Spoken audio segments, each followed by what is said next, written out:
ನಮಸ್ಕಾರ. ಕ್ರಾಂತಿ ಸಮಾಚಾರಕ್ಕೆ ತಮಗೆಲ್ಲರಿಗೂ ಸ್ವಾಗತ. ನಾನು ಸ್ನೇಹ ಜಾಧವ್.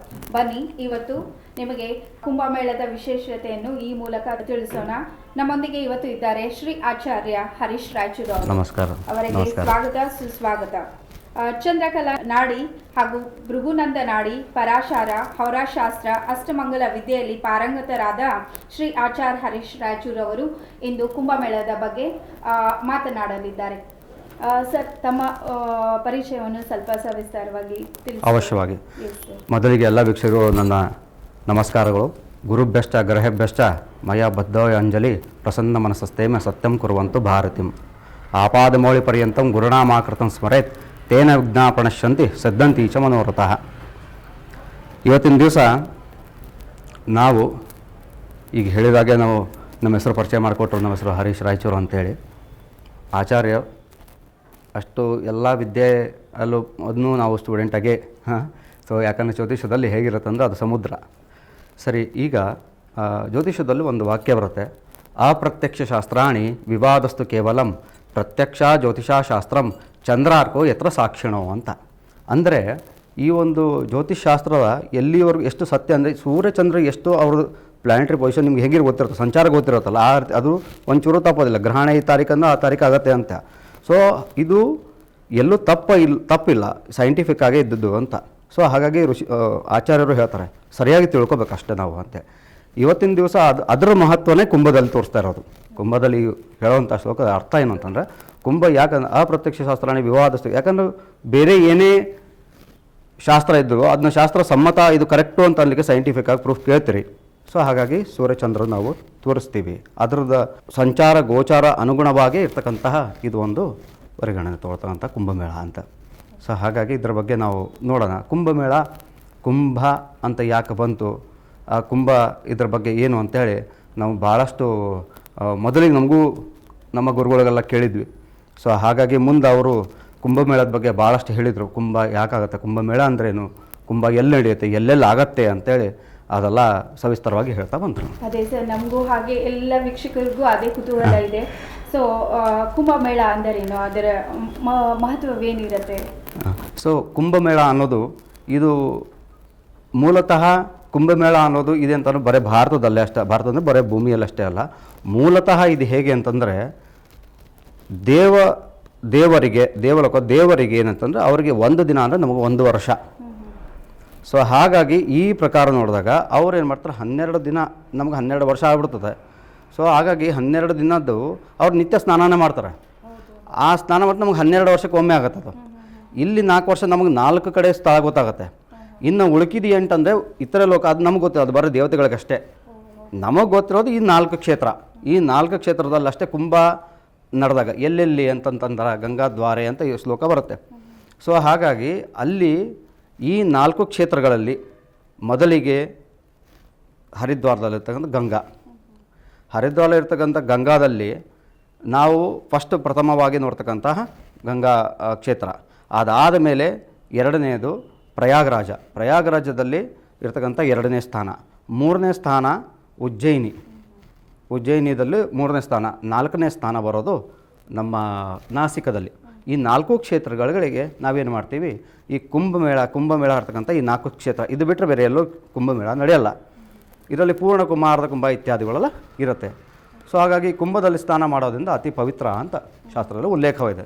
ಸೊ ಇದು ಕುಂಭಮೇಳ ಎಲ್ಲೆಲ್ಲಿ ಮತ್ತು ಎಷ್ಟು ವರ್ಷಕ್ಕೊಮ್ಮೆ ಜರುಗುತ್ತದೆ ಅಂತ ಸ್ವಲ್ಪ ಹೇಳಿಬಿಟ್ರೆ ಚೆನ್ನಾಗಿರ್ತದೆ. ಸೊ ಈಗ ಮೂಲತಃ ಅದೇ ಹೇಳಿದೆ ಮೇಡಮ್ ಅವರೇ, ನಿಮ್ಗೆ 12 ವರ್ಷಕ್ಕೊಮ್ಮೆ ಕುಂಭ ನಡೆಯುತ್ತೆ ಅಂತೇಳಿ. ಈಗ ಕುಂಭ ನೇಳದಲ್ಲಿ ಶ್ಲೋಕ ಇದೆ.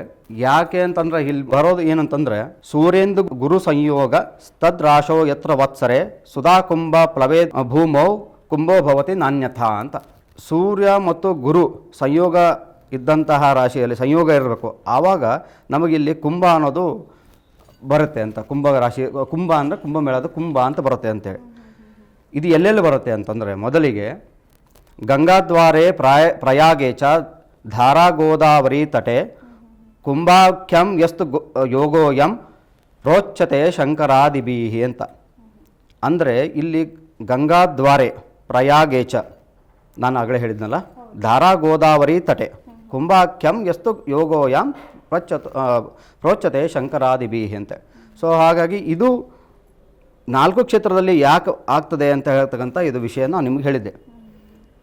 ಈ ವಿಷಯ ಅಂದರೆ ಇಲ್ಲಿ 4 ಕ್ಷೇತ್ರ ಆಗುತ್ತೆ. ಯಾವಾಗ ಆಗತ್ತೆ ಈ ಒಂದು ಕುಂಭಮೇಳ, ಇದು ಗ್ರಹಗಳ ಮಹತ್ವ, ಗ್ರಹಗಳದು ಯಾವ ಸಂಚಾರ, ಯಾವಾಗ ಪರ್ಟಿಕ್ಯುಲರ್ ಟೈಮ್ ಅಂತ ಕೇಳ್ತೀರಲ್ಲ ನೀವು, ಆ ಟೈಮ್ ಯಾವಾಗ ಆಗತ್ತೆ, ಯಾವಾಗ ಈ ಕುಂಭಮೇಳನ ನಾವು ಹಿಡಿತೀವಿ ಅಂತ ನೋಡಿದಾಗ, ಅಂದ್ರೆ ಇದು ಕುಂಭಮೇಳದ ಗ್ರಹಗಳ ಹಿನ್ನೆಲೆ ಹೌದು ಏನು ಬರುತ್ತೆ? ಹೌದು, ಈ ಗ್ರಹಗಳ ಹಿನ್ನೆಲೆ ಅಂತ ಹೋದಾಗ ಪದ್ಮಿನಿ ನಾಯಕೆ ಮೇಷೆ ಕುಂಭರಾಶಿ ಗತೆ ಗುರೋಹು ಗಂಗಾದ್ವಾರೆ ಭವೇದ್ಯೋಗ ಕುಂಭಕಾಮ ಜದಿತ್ತಮಾಹ ಅಂತ. ಅಂದರೆ ಪದ್ಮಿನಿ ನಾಯಕ ಅಂತಂದರೆ ಇಲ್ಲಿ ಸೂರ್ಯ ಯಾವಾಗ ಮೇಷದಲ್ಲಿರ್ತಾನೋ, ಕುಂಭರಾಶಿಯಲ್ಲಿ ಯಾವಾಗ ಗುರು ಇರ್ತಾನೋ, ಆವಾಗ ಈ ಒಂದು ಕುಂಭ ಹರಿದ್ವಾರದಲ್ಲಿ ಆಗುತ್ತದೆ ಅಂತ. ಸೊ ಕುಂಭ ಪ್ಲಾನೆಟರಿ ಪೊಸಿಷನ್ ಇವಾಗ ಕೇಳಿದ್ವಲ್ಲ, ಎಲ್ಲೆಲ್ಲಿ ಯಾವಾಗಿದ್ದಾಗ ಗುರು ಸಂಚಾರ ಎಲ್ಲಿ ಕುಂಭದಲ್ಲಿದ್ದಾಗ, ರವಿ ಮೇಷದಲ್ಲಿದ್ದಾಗ ಆವಾಗ ಹರಿದ್ವಾರದಲ್ಲಿ ಕುಂಭಮೇಳ ಆಗುತ್ತೆ ಅಂತ. ಅದಾದ ಮೇಲೆ ಮಕರೇಚ ದಿವಾನಾಥೆ ವೃಷರಾಶಿ ಸ್ಥಿತೇ ಗುರು ಪ್ರಯಾಗೇ ಕುಂಭ ಯೋಗೋಯಾಮ್ ಮಾಘ ಮಾಸೆ ವಿದುಕ್ಷಯ. ಈಗಿನ ಪ್ರಯಾಗರಾಜ್ಯದ ಏನದಲ್ಲ, ಈಗ ಮಕರದಲ್ಲಿ ಸೂರ್ಯ ವೃಷಭದಲ್ಲಿ ಗುರು, ಮಕರದಲ್ಲಿ ಸೂರ್ಯ ವೃಷಭದಲ್ಲಿ ಗುರು, ಮಾಘ ಮಾಸ ಇದ್ದಾಗ ಅವಾಗ ಪ್ರಯಾಗದಲ್ಲಿ ಕುಂಭ ನಡೆಯುತ್ತೆ ಅಂತ. ಸರಿನಾ? ನಾವು ಈಗ ಅದರ ಹೆಚ್ಚಿನ ಬಗ್ಗೆ ನಾವು ಇನ್ನೂ ಸ್ವಲ್ಪ ತಿಳ್ಕೊಳ್ಳೋಣ ಆಚಾರ್ಯ ಅವರೇ.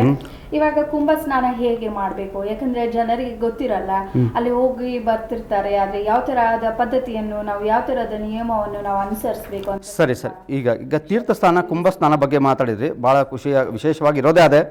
ಏನಂತಾರಂದ್ರೆ ಋಷಿಗಳು ಎಲ್ಲ, ಸೂರ್ಯಗ್ರಹೇ ಕುರುಕ್ಷೇತ್ರೆ ಕಾರ್ತಿಕ್ಯಾಂಚ ತ್ರಿಪುಷ್ಕರೆ ಮಾಘ ಮಾಸೆ ಪ್ರಯಾಗೇ ಚ ಯಸ್ನಾನೋತ್ಯೋತಿ ಪುಣ್ಯವಾನ್ ಅಂತ. ಸೂರ್ಯಗ್ರಹಣದಲ್ಲಿ ಕುರುಕ್ಷೇತ್ರದಲ್ಲಿ ಸ್ನಾನ ಮಾಡಿದಾಗ, ಕಾರ್ತಿಕ್ಯದಲ್ಲಿ ತ್ರಿಶುಂಕರ ಅಂತ ತ್ರಿಶಂಕರದಲ್ಲಿ ಮಾಡಿದಾಗ, ಮಾಘ ಮಾಸ ಪ್ರಯೋಗದಲ್ಲಿ ಮಾಡಿದಾಗ ಪುಣ್ಯ ಸಿಗತ್ತೆ ಅಂತ. ಸೊ ಇದರೊಳಗೆ ಎಷ್ಟು ಫಲ ಎಷ್ಟು ಅಂತ, ಪ್ರಮಾಣ ಎಷ್ಟು ಅಂತಂದ್ರೆ, ಸಹಸ್ರೈ ಕಾರ್ತಿಕೇ ಸ್ನಾನಂ, ಒಂದು ಸಹಸ್ರ ಕಾರ್ತಿಕ ಸ್ನಾನ, ಮಾಘ ಸ್ನಾನ ಶತಾನಿ ಚ, ವೈಶಾಖೆ ನರ್ಮದಾ ಸ್ನಾನಂ ಕುಂಭ ಸ್ನಾನ ತತ್ಫಲಂ. ಸೊ ವೈಶಾಖದಲ್ಲಿ ನೀವು ನರ್ಮದಾ ಸ್ನಾನ ಮಾಡಿದಾಗ ಏನು ಫಲ ಬರುತ್ತೋ ಅದು ಕುಂಭ ಸ್ನಾನಲ್ಲಿ ಅಲ್ಲಿ ನಿಮಗಲ್ಲಿ ಫಲ ದೊರಕುತ್ತದೆ ಅಂತ. ಇದ್ರ ವಿಶೇಷವಾಗಿ ನಿಮ್ಗೆ ಇದು ಭಾಳ ಋಷಿಮುನಿಗಳು ಆಚಾರ್ಯರು ಭಾಳ ಚಂದ ಬರ್ಕೊಟ್ಟಾರೆ. ನಾವು ಏನು ನೋಡಿಬಿಟ್ರೆ ಹೆದರಬೇಕು ಆ ರೀತಿ, ಆದರೆ ಅಷ್ಟು ಖುಷಿನೂ ಆಗುತ್ತೆ, ಇಷ್ಟು ಗಾಂಭೀರ್ಯದಿಂದ ಚಿಂತನೆ ಮಾಡಿ ಅಷ್ಟೆಲ್ಲ ನಮ್ಗೆ ಕೊಟ್ಟಾರ ಅಂಥೇಳಿ. ಅಶ್ವಮೇಧೆ ಸಹಸ್ರೇಭ್ಯೋ ವಾಜಪೇಯೋ ಶತಾನಿ ಚ ಪ್ರತಿವಿಧಾನ ಲಕ್ಷಾಂಶ ಕುಂಭಯೋಗೆ ವಿಶೇಷತೆ. ಅಶ್ವಮೇಧ ಸಹಸ್ರಾಶ್ವಮೇಧ ಮಾಡಿದ ಪುಣ್ಯ ಎಷ್ಟದನೋ, 100 ವಾಜಪೇಯ ಮಾಡಿದ್ರಾಗ ಎಷ್ಟು ಫಲ ಸಿಗುತ್ತೋ ಅಷ್ಟೇ ಫಲ, ಮತ್ತು 1,00,000 ಭೂಮಿ ದಾನ ಮಾಡಿದಾಗ ಎಷ್ಟು ಫಲ ಸಿಗುತ್ತೋ ಅದು ಒಂದು ಕುಂಭ ಸ್ನಾನದಲ್ಲಿ ಸಿಗುತ್ತೆ ಅಂತೇಳಿ. ಸೊ ವೀಕ್ಷಕರೇ, ಬನ್ನಿ ಇವಾಗ ಕೊನೆಯದಾಗಿ ತಿಳ್ಕೊಳ್ಳೋಣ. ಒಟ್ಟಾರೆಯಾಗಿ ಆಚಾರ್ಯ ಅವರೇ, ಈ ಕುಂಭಮೇಳದ ತೀರ್ಥ ಸ್ನಾನದ ಮಹತ್ವ ಏನು ನಮ್ಮ ವೀಕ್ಷಕರಿಗೆ ಸ್ವಲ್ಪ ತಿಳಿಸ್ಕೊಡಿ. ಈಗ ಮಹತ್ವ ಅಂತಂದರೆ ಇದ್ರ ಮಹತ್ವ ನಿಮ್ಗೆ ಹೇಳಿದ್ವಿ. ಸೊ ಹಾಗಾಗಿ ಮುಖ್ಯವಾಗಿ ನಾವೇನು ತೀರ್ಥಸ್ನಾನ ಮಾಡಬೇಕು, ಏನು ತೀರ್ಥಸ್ನಾನ ಮಾಡಬಾರ್ದು ಅಂತ ಮುಖ್ಯ ಇವಾಗಿರೋದು ಅದೇ ನಿಯಮಗಳು. ಇದು ತೀರ್ಥಸ್ನಾನದಲ್ಲಿ ಹೆಂಗಿರುತ್ತೆ ಅಂತಂದರೆ, ತೀರ್ಥಸ್ನಾನ ಹೋಗಬೇಕಾದ್ರೆ, ಸ್ನಾನ ಮಾಡಬೇಕಾದ್ರೆ ಗಂಗಾದಲ್ಲಿ ನೀವು ಹೋಗಬೇಕಾದ್ರೆ ದಿಢೀರಂತ ಹೋಗೋವಾಗಿಲ್ಲ. ನೀವು ಗಂಗಾದಲ್ಲಿ ಹೋಗಬೇಕಾದ್ರೆ ಮೊದಲಿಗೆ ನೀವು ಆ ತೀರ್ಥದ ಮಹತ್ವ, ನಾನು ಗಂಗಾದಲ್ಲಿ ನನ್ನ ಅಷ್ಟು ಪಾಪ ಕ್ಷಯ ಆಗಲಿ ಅಂತ ಸಂಕಲ್ಪ ಇಟ್ಟುಕೊಂಡು ಆ ದೇವತಾ ಆ ಭಾವದಿಂದ ನೀವು ಸ್ನಾನಕ್ಕೆ ಹೋಗಬೇಕು. ಏನು ಮಾಡಬಾರ್ದು ಅಂತ ಆಚಾರ್ಯರು ಹೇಳ್ತಾರೆ, ನಾವಲ್ಲ, ಇದು ಆಚಾರ್ಯರು ಹೇಳೋದು. ಏನು ಮಾಡಬಾರ್ದು ಅಂದರೆ, ಅಲ್ಲಿ ನೀವು ಮಲಮೂತ್ರಾದಿ ವಿಸರ್ಜನೆ ಅಲ್ಲಿ ಸಮೀಪದಲ್ಲಿ ಮಾಡೋಂಗಿಲ್ಲ. ಸೋಪ್ ಹಚ್ಕೊಳ್ಳೋದು, ಹಲ್ಲು ತಿಕ್ಕೋದು, ಅಲ್ಲಿ ನೀರೊಳಗೆ ಮುಳುಗಿ ನೀವು ಉಗುಳೋದು ಇತ್ಯಾದಿಗಳನ್ನು ಮಾಡೋಂಗಿಲ್ಲ. ಸ್ನಾನದಲ್ಲಿ ಹೋದಾಗ ಸಂಕಲ್ಪ ಮಾಡ್ಕೊಂಡು ನನ್ನ ಅಷ್ಟು ಕರ್ಮಗಳೆಲ್ಲ ಹೋಗಿ ನನ್ನ ಶುದ್ಧಿ ಮಾಡುವಂಥ ಪ್ರಾರ್ಥನೆ ಸಲ್ಲಿಸಿ ನೀವು ಸ್ನಾನ ಮಾಡಬೇಕು. ಸ್ನಾನ ಮಾಡಿ ಬರಬೇಕಷ್ಟೇ. ಅಲ್ಲಿ ಸಂಧ್ಯಾ ಜಪ ಇತ್ಯಾದಿ ನೀರೊಳಗೆ ಕೂತು ಮಾಡ್ತೀನಿ ಮಾಡೋಗಿಲ್ಲ. ಗಂಗೆಯಲ್ಲಿ ಅಂತ ನೀವು ಸ್ನಾನ ಮಾಡಿ ಪವಿತ್ರವಾಗಿ ಬರೋದಷ್ಟೇ. ಅದು ಈ ರೀತಿ ಇದು ಮಾಡೋದು ಬಹಳ ಮುಖ್ಯ. ಇದನ್ನು ಅದು ಸ್ನಾನಕ್ಕೆ ಅದು ಭಾಳ ವಿಶೇಷತೆ ಕೊಟ್ಟಾರ. ನಾವು ಭಾವ ಇಲ್ಲದೆ ಹೋದೆ ಸ್ನಾನ ಮಾಡಿದರೆ ನಿಮ್ಮ ಬಾತ್ರೂಮ್ನಲ್ಲಿ ಸ್ನಾನ ಮಾಡಿದ ಹಾಗೆ, ಭಾವ ಇಟ್ಕೊಂಡು ನಿಮ್ಮ ಒಳಗೆ ಆ ಅಂತರ್ಭಾವ ಇಟ್ಕೊಂಡು ಹೋಗಿ ಸ್ನಾನ ಮಾಡಿದರೆ ಅದರ ಫಲ ಸಿಗುತ್ತೆ. ಇದಕ್ಕೊಂದು ನಿದರ್ಶನ ಭಾಳ ಚಂದ ಒಂದು ಕತೆ ಇದೆ. ಏನು ಕತೆ ಅಂದರೆ, ಒಂದು ಸರಿ ಭಾಳ ತುಂಬ ಚಂದ ಒಳ್ಳೆ ಕತೆ ಅದು. ಶಿವಪಾರ್ವತಿ ಈ ಕುಂಭಸ್ಥಾನ ಬಂದವರು ಎಲ್ಲರೂ ಪಾಪ, ಎಲ್ಲರೂ ಕೋಟಿಗಟ್ಟಲೆ ಜನ ಆಗುತ್ತೆ, ಎಲ್ಲರೂ ಪಾಪ ಹರಣ ಆಗ್ತದೆ ಅಂತಂದಾಗ ಕೇಳಿದಾಗ, ಹಂಗಾರೆ ನೋಡೋಣ ಬಾ, ಅವ್ರು ಎಷ್ಟು ಭಾವ ಭಕ್ತಿಯಿಂದ ಮಾಡ್ತಾರೆ ನೋಡೋಣ ಬಾ ಅಂತೇಳಿ ಹೋಗಿರ್ತಾರೆ. ಹೋದಾಗ ಅಲ್ಲಿ ಪರಮೇಶ್ವರ ಪಾರ್ವತಿಯ ತೊಡೆ ಮೇಲೆ ಮಲ್ಕೊಂಡು ಭಾಳ ರೋಗಿಷ್ಠನಾಗಿ ಇರ್ತಾನೆ. ಸೊ ಎಲ್ಲರೂ ಬರ್ತಿರ್ತಾರೆ. ಅಲ್ಲಿ ಹೋದಾಗ ಅಲ್ಲಿ ಇಲ್ಲ ನನ್ನ ಗಂಡನಿಗೆ ಕೇಳ್ತಾರೆ, ಎಲ್ಲ ದೊಡ್ಡವರೆಲ್ಲ ಪಂಡಿತರು ದೊಡ್ಡವರೆಲ್ಲ ಇರ್ತಾರೆ, ಸ್ನಾನಕ್ಕೆ ಬಂದವರು ಎಲ್ಲರೂ ಕೇಳಿದಾಗ ಈ ಯಾರು ಹಿಂಗ್ಯಾಕೆ ಕೂತ್ಕೊಂಡಿದ್ರಿ ನೀವು, ಹಿಂಗ್ಯಾಕೆ ನೀವೇನು ಬರಬಾರ್ದು ಸ್ನಾನಕ್ಕೆಲ್ಲ ಅಂತಂದಾಗ ಅವ್ರು ಅಂತಾರೆ ಪರಮೇಶ್ವರ್ಗೆ ಅದು ರೂಪ ಬದಲಾಯಿಸಿರ್ತಾರೆ, ಹಾಗಾಗಿ ಭಾಳ ರೋಗಿಷ್ಟಿದ್ದಾರೆ, ಹಿಂಗಾಗಿ ಸ್ನಾನ ಮಾಡ್ಬೇಕಂತ ಭಾಳ ಆಸೆ ಅದ, ಹಾಗಾಗಿ ಆ ಸ್ನಾನಕ್ಕೆ ಕರ್ಕೊಂಡು ನಾ ಕರ್ಕೊಂಡು ಹೋಗ್ತೀನಿ ಬರ್ರಿ, ನಾ ಕರ್ಕೊಂಡು ಹೋಗ್ತೀನಿ ಅಂದ್ಕೊಳ್ಳಿ. ಪಾರ್ವತಿ ಅದಕ್ಕೊಂದು ಕಂಡೀಷನ್ ಅದ. ಏನು ಕಂಡೀಷನ್ ಅಂದ್ರೆ ಯಾರು ಪಾಪನೇ ಮಾಡಿಲ್ಲೋ ಅವರು ಇವ್ರನ್ನ ಕರ್ಕೊಂಡೋಗಿ ಪಾಪ ಅಂದರೆ ಇವ್ರು ಪಾಪ ತೊಳಿಬೇಕಾಯದಲ್ಲ, ಹಾಗಾಗಿ ಯಾರು ಪಾಪನೇ ಮಾಡಿಲ್ಲ ಅವ್ರು ಬಂದು ಇವ್ರನ್ನ ಕರ್ಕೊಂಡೋಗಿ ಮಾಡಿಸ್ಬೋದು, ಸ್ನಾನ ಮಾಡಿಸಿ ಇವ್ರ ಪಾಪನ ತೆಗಿಬೋದು, ಇಲ್ಲಾಂದ್ರೆ ಇವ್ರ ಪಾಪ ಅವ್ರಿಗೆ ಬರ್ತದ ಅಂದುಕೊಳ್ಳೆ ಎಲ್ಲರೂ ಹಿಂಸರಿದ್ರು. ತಡ್ರಿ ಒಂದು ಸ್ವಲ್ಪ ತಡ್ರಿ ನೋಡೋಣ, ಒಬ್ಬೊಬ್ಬರು ಬರೋರು ಹೋಗೋರು ಹಂಗಂಗೆ ಆಯ್ತಲ್ಲ. ಆದಮೇಲೆ ಸಂಜೆ ತನ ಹೋದ್ರು ಯಾರು ಅದು ಬರೋರು ಕೇಳೋದು ಹೋಗೋದು, ದೊಡ್ಡ ದೊಡ್ಡ ಪಂಡಿತರು ಘಟಾನುಘಟಿಗಳು ಎಲ್ಲ ಸಾಧುಗಳು ಬರೋರು ಇದನ್ನ ಕೇಳೋರು ಆಯ್ತಮ್ಮ ಅಂತ ಹೇಳೋರು ಹೋಗೋದಾಯ್ತು. ಮುಂದೆ ಆಮೇಲೆ ಸಾಯಂಕಾಲ ಒಬ್ಬ ಕಳ್ಳ ಬರ್ತಾನೆ. ಕಳ್ಳ ಅಂತಂದ್ರೆ ಒಬ್ಬ ಪಾಪ ಏನೋ ದುಡಿಯೋಕ್ಕೋಸ್ಕರ ತನ್ನ ಕಳ್ಳತನ ಇತ್ಯಾದಿಗಳೆಲ್ಲ ಮಾಡ್ತಿರ್ತಾನೆ, ದರೋಡೆಕಾರ ಕಳ್ಳ. ಅವನೇನು ಮಾಡ್ತಾನೆ, ಬಂದು ಆದಮೇಲೆ ಕೇಳ್ತಾನೆ, ಇಲ್ಲಿ ನೋಡಿದೆ ಯಾಕೆ ಹಿಂಗೆ ಮಲಗಿದ್ದಾರೆ, ಏನಾಯಿತು, ಇಲ್ಲ ಈ ರೀತಿ ಇದೇ ಹೇಳ್ತಾರೆ. ಏನಂದ್ರೆ ಈ ರೀತಿ ಸಿಚುವೇಶನ್ ಅದ, ಈ ರೀತಿ ಅಂದ್ರೆ ಇವನು ಯಾರು ನಂದು ಗಂಡನ ಪಾಪ ಭಾಳದಂತ ಇಷ್ಟು ರೋಗದಿಂದ ಬಳಲಿರ್ತಾರೆ, ಯಾರು ಪಾಪನೇ ಮಾಡಿಲ್ಲ ಅವ್ರು ಬಂದು ಇವ್ರನ್ನ ಕರ್ಕೊಂಡು ಸ್ನಾನ ಮಾಡಿಸಿದ್ರೆ ಪಾಪದಿಂದ ಮುಕ್ತಿ ಆಗ್ತದ ಅಂತ. ಹಾಗಾದ್ರೆ ಒಂದೇ ನೀವು ತಡ್ರಿ ಅಂತಂತ ಬರಾಬರ ಓಡ್ಕೋತ ಹೋಗಿ ಹೋಗಿ ನೀರಿನಾಗ ಮುಳುಗಿ ಎದ್ದು ಬರ್ತಾನೆ. ಎದ್ದು ಬಂದು ಪರಮೇಶ್ವರನ ಮಾತು ಎತ್ಕೊಂಡು ಹೋಗಿ ಸ್ನಾನ ಮಾಡಿಸ್ಕೊಂಡು ಕರ್ಕೊಂಬರ್ತಾನೆ. ಅಲ್ಲಪ್ಪ ನಿನಗೆ ಗೊತ್ತಾಗಿಲ್ಲ, ಇದು ನಾ ಮೊದಲೇ ನೀವು ಪಾಪನ ಮಾಡಿಲ್ಲ, ನೀನು ನೋಡ್ರೆ ಹಿಂಗೆ ಕಾಣ್ತಿ, ನೀ ಪಾಪನ ಮಾಡ್ದಂಗೆ ಕಾಣಿಸ್ತಿ, ಪಾಪದ ಕೊಡನ ತುಂಬ್ದಂಗೆ ಕಾಣಿಸ್ತಿ, ಮತ್ತು ನೀ ಪಾಪ ಮಾಡಿಲ್ಲೇನಂತಾನೆ. ಹೌದು ನಾ ಪಾಪ ಮಾಡಿದ್ದೆ, ನಾನು ಋಷಿ ನಮ್ಗೆ ಹಿರಿಯರು ಏನಂದಾರ ಅಂದರೆ ಏನದ ಶಾಸ್ತ್ರ, ಇಲ್ಲಿ ಮುಳುಗಿರೋ ಪಾಪ ಹೋಗ್ತು ಅಂತ ಅಂದಾರ. ಸೊ ಹಾಗಾಗಿ ಯಾರು ಅಲ್ಲಿ ಹೋಗಿ ನಾನು ಅಲ್ಲಿ ಹೋಗಿ ನಮ್ಮ ಪಾಪ ನಾನು ತೊಳ್ಕೊಂಬಂದೆ, ಹಾಗಾಗಿ ಇವ್ರದ್ದು ಇರ್ತಾರೆ, ಇವ್ರದ್ದು ನಾನು ಅದೇ ಮಾಡಿದೆ ಅಂತಂದ. ಸೊ ಅವಾಗ ಸಾಕ್ಷಾತ್ ಪಾರ್ವತಿ ಪರಮೇಶ್ವರ ಅವ್ರಿಗೆ ದರ್ಶನ ಕೊಡ್ತಾರೆ. ಕುಂಭಸ್ನಾನದಲ್ಲಿ ಅದು ವಿಶೇಷವಾಗಿ ಅಂದರೆ ನೀವು ಭಾವ ಇಟ್ಕೊಂಡು ಹೋಗ್ಬೇಕಲ್ಲಿ. ಯದ್ಭಾವಂ ತದ್ಭವತಿ. ನೀವು ಹೆಂಗೆ ಇಟ್ಕೊಂಡು ಯಥಾ ಪಿಂಡೆ ತಥಾ ಬ್ರಹ್ಮಾಂಡೆ ಅಂತಾರಲ್ಲ, ಹಂಗೆ ನೀವು ತೋರಿಕೆಗೋಸ್ಕರ ನಾವು ಎಲ್ಲ ನೋಡ್ಕೊಳಕ್ಕೆ ಹೋದ್ವಿ, ಎಲ್ಲರೂ ತೋರ್ಸೋಕೆ ಶೋ ಆಫ್ ಮಾಡ್ಕೊಳ್ಳೋ ಸ್ನಾನ ಮಾಡ್ರೆ ಅದು ಹತ್ತೋದಿಲ್ಲ. ನಾವಲ್ಲೂ ಕುಂಭಸ್ನಾನ ವಿಶೇಷವಾಗಿ ಅಮಾವಾಸ್ಯೆ ಮೌನಿ ಅಮಾವಾಸ್ಯೆಗೆ ಭಾಳ ವಿಶೇಷ.